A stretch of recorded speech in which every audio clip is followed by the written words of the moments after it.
सबसे पहले तो भारतीय जनता पार्टी के लोगों को जीत मिली है, उन्हें बधाई। और आशा करता हूं कि जो जनादेश दिल्ली की जनता ने उन्हें दिया है उसकी वो प्रतिपूर्ति करेंगे।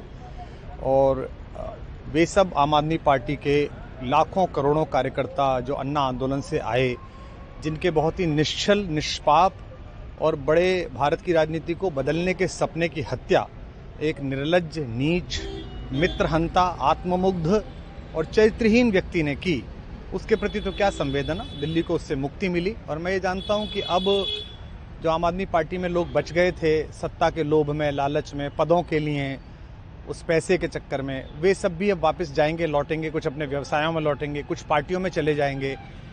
और पतन यहाँ से प्रारंभ हुआ है उन लोगों का। मेरे लिए कोई प्रसन्नता का और दुख का विषय नहीं है, मैं बीच में खड़ा हूँ। प्रसन्नता इस बात की है कि करोड़ों लोगों ने आशा लगाई थी, करोड़ों लोग अपनी नौकरियां छोड़ के आए थे, व्यवसाय छोड़ के आए थे, दुश्मनियां ली थी लोगों ने। उन सब की हत्या एक आत्ममुग्ध आदमी ने, एक चरित्रहीन आदमी ने अपनी निजी महत्वाकांक्षाओं की पूर्ति के लिए की। उसको दंड मिला, ईश्वरीय विधान से दंड मिला। प्रसन्नता इस बात की भी है कि न्याय हुआ।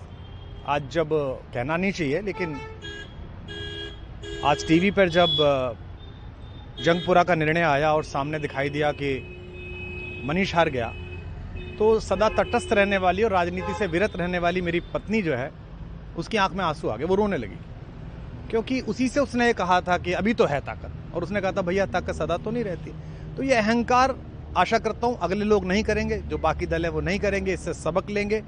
और दिल्ली के नागरिकों को मैं अच्छे शासन के लिए बधाई देता हूँ। अब भारतीय जनता पार्टी अपने नेतृत्व में सरकार बनाकर दिल्ली के जो दुख थे पिछले 10 वर्ष के, उन्हें दूर करे।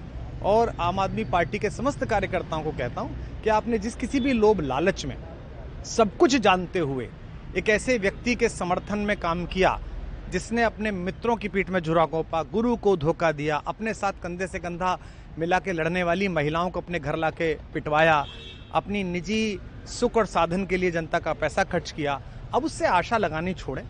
अब बाहर निकलें, अपना अपना जीवन देखें। मुझे राघवेंद्र सरकार राम की कृपा मिली, जिनका ये घर है, जिनकी कृपा से मैं यहाँ खड़ा हूँ। मुझ पर कृष्ण कृपा हुई कि मैं इस निर्लज्ज सर्कस से बाहर आ सका। मैं उन सब से भी अच्छे भविष्य की कामना करता हूँ कि वो कोई गंदगी ना फैलाएं कहीं भी, वो लौट जाएं अपने शिविरों में। जिस तरह माधव को, कृष्ण को दूत देख कर भी भरी सभा में अट्टहास करने वाला दुर्योधन जो ये कहता था सुचिग्रम नैव दास्यामि बिना युद्धे न केशवः, बिना युद्ध के 5 गांव भी नहीं दूंगा, आज वो अपनी सीटों के लिए तरस रहा है।